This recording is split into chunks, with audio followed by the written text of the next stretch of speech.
as far as I'm concerned, what makes Dragos, Maltepe, Kartal really, really pretty is that seafront promenade, very beautifully laid, very wide, with complete green belt that runs for miles and miles and miles parallel to the sea.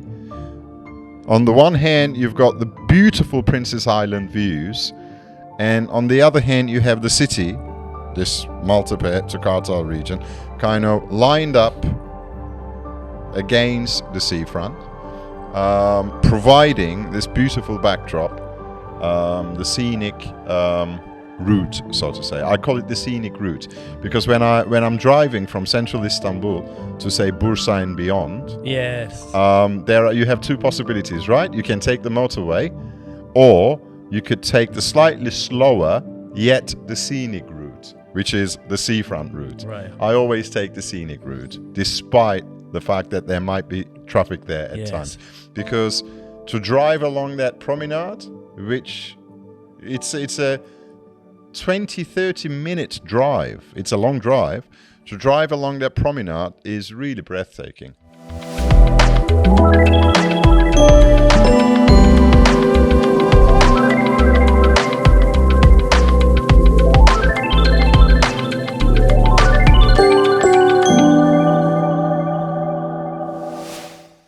Hey guys, welcome back to another episode of Area Talk. In this one, we're here at our Istanbul office with Cameron Diggin. And today we'll be covering... In fact, right at the same spot. Right at the same spot, exactly. In this episode, Cameron will we didn't even swap seats. No, I just took off my glasses. You did, didn't you? Yeah. That's the only difference, isn't it? My hair sucks these days, so... You're having a bad hair there, yeah, I'm really not confident. You're a little bit in between whether you want to keep it short, yes, or grow it in a bit of a trendy style. And I gain weight too, so I'm like throughout this video I'll probably be touching on my hair. Yeah, stop touching. But anyway, people are not here to know about my hair. To comment on Alaattin's hairstyle. Exactly, which is the caught in the middle syndrome. I don't know what that means. All right.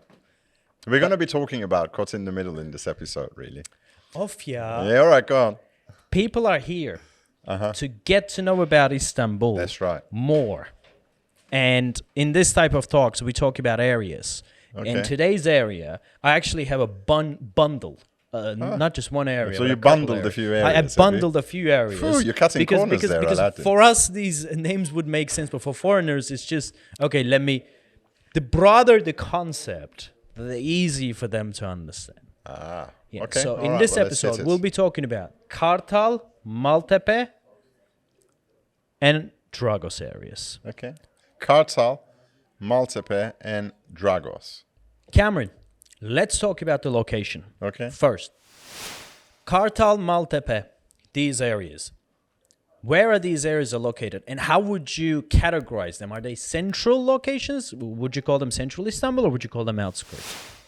Well, it is a bit like your hair. I think they're stuck in the middle, but in a good way. in a good way. So these areas, sort of Maltepe, if I'm visualizing them with their proximity to central Istanbul, then outgoing you have Maltepe, then you have Dragos, and then you have Kartal, right? Am I right? Dragos is an area. Dragos is a Kartal. district of Kartal. It's not a district on its own.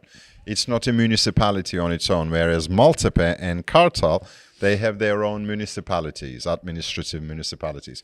And Dragos is quite an elite.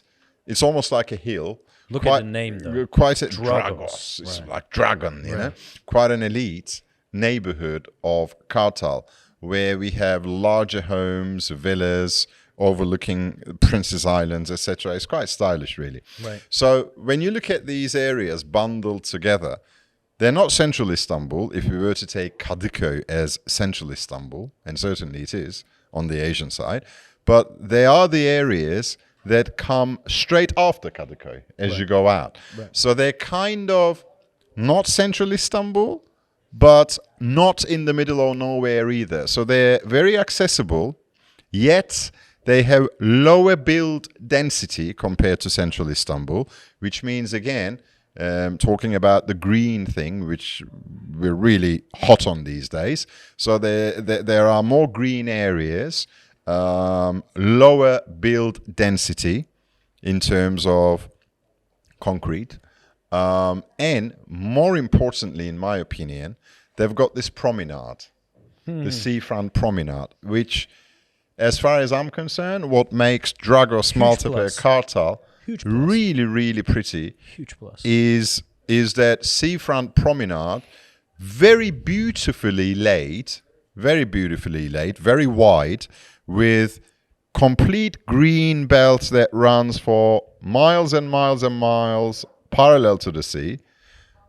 On the one hand, you've got the beautiful Princess Island views, and on the other hand, you have the city, this Maltepe to Kartal region, kind of lined up against the seafront, providing this beautiful backdrop, the scenic route, so to say. I call it the scenic route because when I'm driving from central Istanbul to, say, Bursa and beyond, yes, you have two possibilities, right? You can take the motorway, or you could take the slightly slower yet the scenic route, which is the seafront route. Right. I always take the scenic route, despite the fact that there might be traffic there at times, because to drive along that promenade, which it's a 20-30 minute drive, it's a long drive. To drive along that promenade is really breathtaking. It's a gorgeous place. I mean, one side you have the Princess Islands, the Sea of Marmara. It's an alternative to Bosphorus. Did you know that? It is an alternative to Bosphorus. So you get the same sensation of oneness with water. Right. And there are quite a few places in Turkey that you can get that sensation. And it is a beautiful sensation. But most of those places are along the south coast, the Aegean and Mediterranean coasts of Turkey. So to find this kind of what I could only term as luxury in a massive city such as Istanbul is definitely most welcome. It's a most welcoming sensation, let's say. Correct. It's a pretty interesting thing because once you have... See, people are betting on... I mean, sea view, right? We keep on saying sea view. This property has a full sea view, panoramic sea view. Okay. Sea view is only sea view during the day. Yes. At night, it gets completely dark. Oh, the view from Dragos, Maltepe and Kartal, particularly Dragos and Kartal, certain sections of Kartal and most parts of Dragos, the view is really breathtaking. During the day, you've got, your traditional sea view with the islands scattered, but in the evening, the islands are all inhabited. Yes. So as the islands are illuminated, just like a New Year's tree, let's call it a Christmas tree, what you are looking toward is absolutely breathtaking. So it isn't dark. Most sea views in the evenings are dark. Right. This isn't dark because you've got life in front of you that curls in front of you in the shape kind of mimics the Bosphorus beautiful islands. It mimics the Bosphorus. So it's really nice. So to kind of come back to the location of Maltepe, Dragos, Kartal, not quite central, yet very easy to access. There's the Marmaray train station, which kind of starts in Kartal.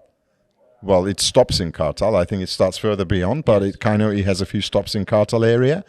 And then it kind of drops underneath the Bosphorus, and then it comes up on the European side. From Kartal, if you take the Marmaray, you'll be in central Istanbul on the European side in 20 minutes. So that's very, very accessible. That's a pretty great thing. That's pretty quick. So you're looking at, again, and I think this is a theme that you will hear us talking about more and more in coming months. Yes. The best of both worlds theme. So not quite central Istanbul, yet not a million miles away, easily accessible, but gives you that extra green and space and sense of space that that most people are after these days. Now, if I were in your shoes, I would immediately put me in one corner. and I would say, Cameron, you keep talking about affordable luxury central Istanbul, and from there you seem to be jumping quite a few kilometers away to an area which is not central. So make up your mind. Do you invest in central Istanbul or do you invest in zone 2? Let's term this area as zone 2. So if I were you, I would ask that question. I don't want to ask you that question. Why not? I would rather want to do a straight talk called Does One Side Fit All in Istanbul? Ooh. Because Ooh. you've been asking this question. A lot of people in the comment section down below, they're asking these questions as well. Just because we talk about a certain particular He's not type asking me the of question. an investment. Yeah, okay.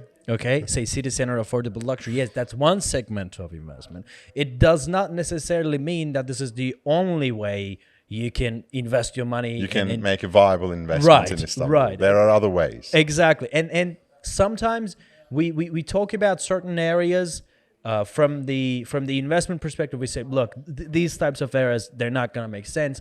And then people believe that we have something against those areas, but those areas might make sense on some other areas as well. We both me and Alaattin, we like to emphasize and overemphasize what we think is good. Okay, Yes. So low entry level, affordable luxury, central Istanbul, massive tick. Yet it isn't the only place you can make a viable investment, particularly if you are looking for more space, if you are looking for a family home. So if it isn't just purely money oriented decision, but you're also looking at a lifestyle, maybe spending some time in Turkey, or maybe with some future plans of moving to Turkey and or renting out to families. Right. Which there's always a lot to be said about renting your property out to families. Statistically speaking, families will look after your property a lot better than young people Right. who tend to party a lot in the city center. Right. So families, is a good rental target. Yeah, and not everyone wants to invest in. Well, I'm sorry to say that one-bedroom apartments in shitty yet central neighborhoods, because that's what affordable luxury is. Well, affordable luxury is kind of City center affordable luxury. The ugly ducklings are today that will be the swans all tomorrow. You spot them, you will ride the swan all the way to the horizon. You will make good money. Of course You'll get very good returns. So you can never knock affordable luxury city center. No, I'm not knocking Always that. good. But what I'm saying is... I get it. But what I'm saying is, if you want the space as well, and if you want your sort of target market for rentals, or in some years' time for realization of your hopefully decent profits when you sell the property, then the family segment of the Turkish society, which I'm pretty sure Alaattin will have some statistics to collaborate that. I do. The Kartal, Maltepe, Dragos area is very, very family-orientated area. Of course. Majority of dwellers there are families who want safe homes on safe neighborhoods and sense of space for their families. We're going to talk about the families, but the reason why, particularly, if we get back to the city center affordable luxury segment, it's for investors who are confident in their investment nose, or savvy investors, they can, see the past and they can see the future when they look at the neighborhood. Okay, because it's all there. People leave their marks there. But there are other type of investors who doesn't want to take that type of a risk, whether it's a calculated risk or not. They just don't want to. You know what? I mean, let me not make 100% gains, rental yield or whatever. I'll be okay with 75, but this part of my heart desires this type of an area as well. So I'm willing to sacrifice on the investment. Do you know part. what? You actually hit the nail on the head. In my experience, low entry-level city center, 1 and 2 bedroom small apartments for the hipsters and the young populations of Istanbul. People who tend to go for those as investments, they tend to have more of a strictly rational viewpoint with their investments. No emotional attachment to the investment. Right. They're looking at figures, they're looking at hard facts, very rational. But in my experience, again, people who buy in places like Kartal, Dragos, Maltepe, they're buying larger homes, good sea views. They have certainly an investment nose, but there is a noticeable lifestyle and an emotional part to their decision too. Right. An emotional part. And you know what?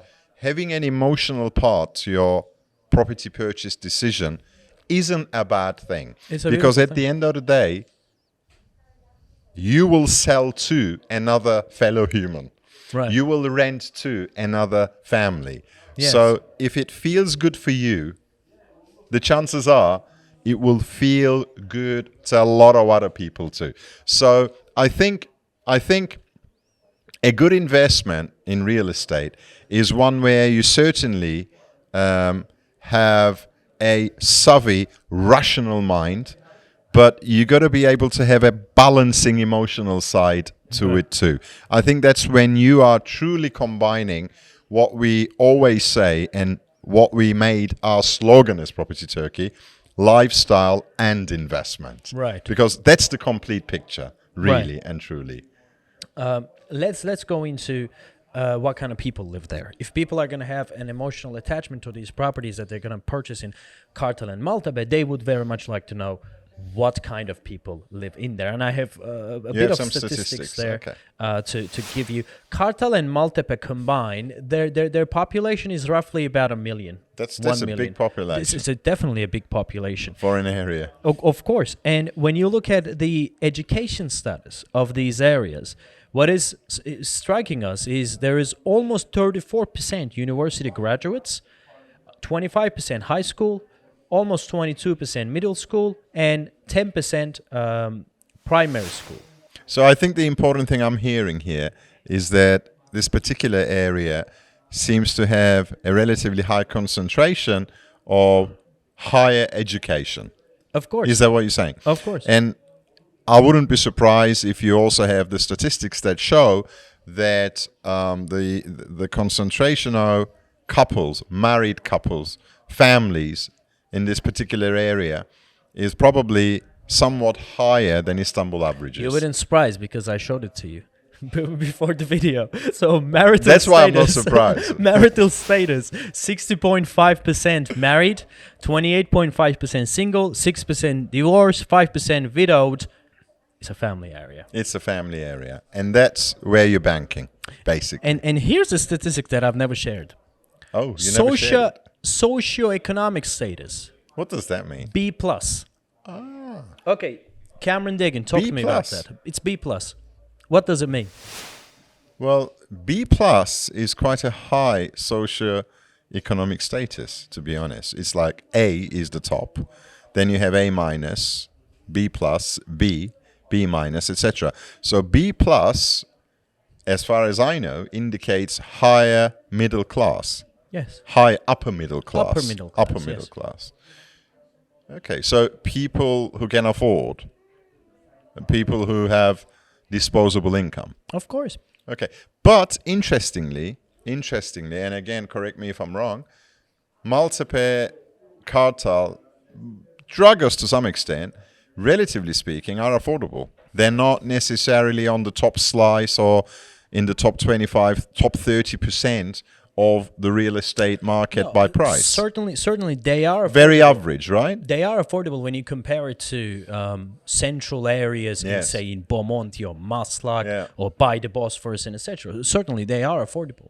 But when you compare it to certain outskirts, they may not be as affordable as those outskirts because those homes are quality homes. It's the green area allocation is big, and most homes there enjoy sea view. So it's not a dirt cheap neighborhood that So we're how talking would you about. compare Kartal in terms of prices to, say, Esenyurt or even Beylikdüzü? I'd say in Kartal you can find comparable prices to Beylikdüzü, although Kartal is a bit more central, a bit better organized, and a bit more established neighborhood.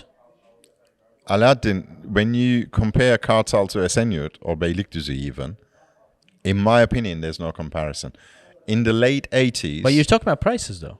Not even prices, lifestyle. In the late 80s... Of course, lifestyle. Before you were born, and when I was a teenager, late teenager, and I would visit Istanbul, Esenyurt, Beylikdüzü, I don't think existed in the late 80s. I don't think there was a place as Esenyurt or Beylikdüzü, or if there was, it would have been just a few streets, just a few dwellings about to start.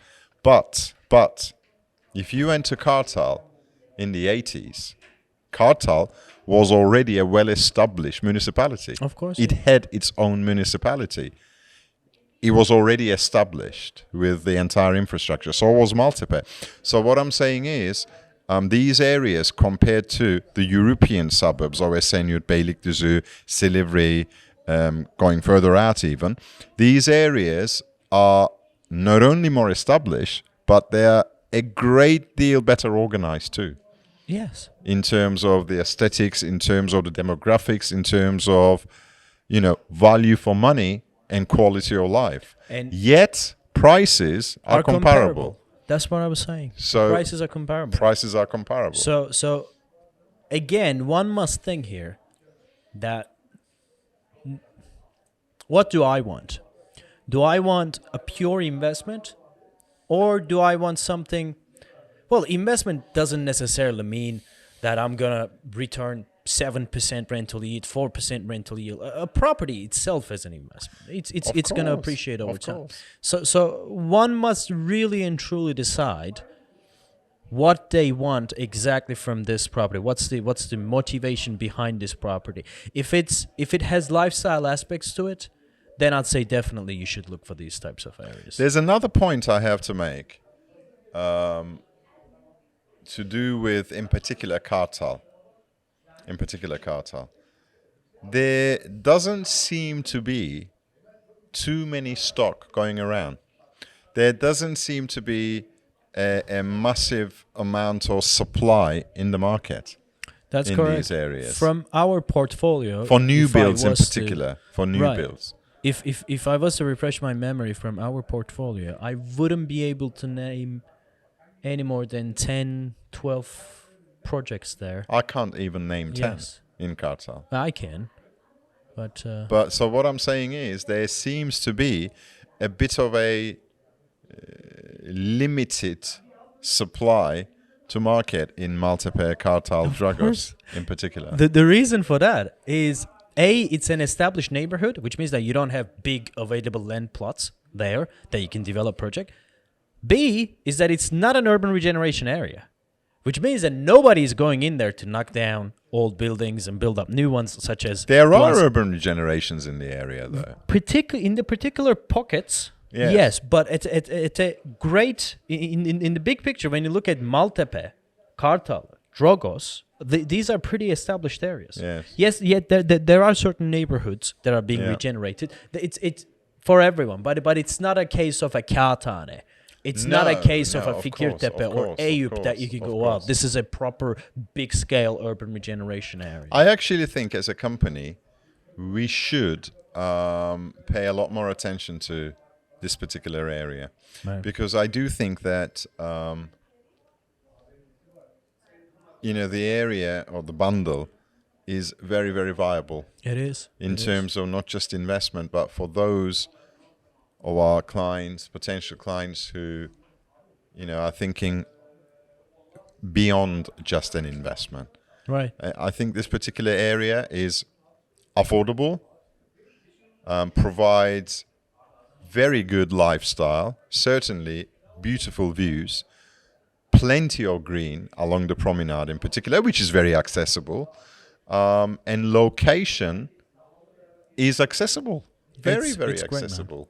So overall, I'd say to you it's an area that is highly understated, Yes. if you understand what I mean. Why? Understated. Well, I mean, obviously not among Turks, but among foreign investors, foreign property home buyers, this particular area is only recently coming to be considered. One, because the Asian side of Istanbul typically was a bit of a no-go for foreign investors because, I think we covered this point before. There appears to be a bit of a mental blockage against the Anatolian or Asian part of Istanbul. Right. When people want to buy property in Istanbul, Istanbul is the European side.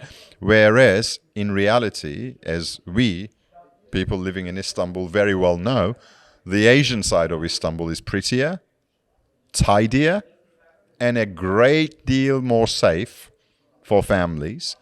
So please, get rid of this mental blockage and have a very good look at the Asian side of Istanbul for value for money. And in there, besides districts, central districts such as Kadıköy, Üsküdar, Ümraniye, when you go a little bit out towards Maltepe, Dragos, Kartal, you will find excellent value for money. So I very, very strongly recommend that we have a very good look at it ourselves in the first place. And I know that there is a team of us that we now stationed in that very location in order not to leave any stone unturned. Right. We want to make sure we bring to market anything of value and quality in that area. And this is why I'm saying there isn't much stock, because they've been looking and they're coming across good projects, decent developments, but nowhere as many as what we would find on the European side. Correct. Which, from an investment viewpoint, is music to my ears, because scarcity of supply obviously should mean prices will go up. Demand versus supply. So let's have a good look at that area. So let's cover the Asian side of Istanbul with its pros and cons in further episodes to come also, because I think that's the way to go for Istanbul. Cameron Degan, thank you very much. Thank you. Guys, thanks a lot. If you have any suggestions, please leave your comments down below. And also with this WhatsApp number, you can reach us. Thank you very much, and see you in the next one.